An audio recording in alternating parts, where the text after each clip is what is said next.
To check your transaction history on Braze, follow these simple steps. This guide will help you navigate the platform and access your transaction details efficiently. Step 1. Login. Visit the Braze website and enter your credentials to log into your account. Ensure you have the necessary permissions to access transaction history.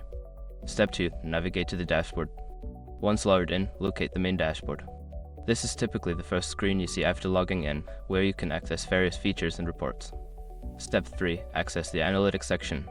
On the dashboard, find and click on the Analytics tab or section. This area contains various reporting tools, including transaction history. Step 4. Select transaction history. Secure your accounts before moving on. People seriously underestimate how often personal information gets exposed online now. Use SROC to monitor your accounts 24/7 and get notified immediately if your data gets leaked somewhere.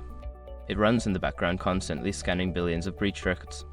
And honestly, for how cheap it is compared to the value you get, it's worth it. Link in the description. Step 5. Filter and review.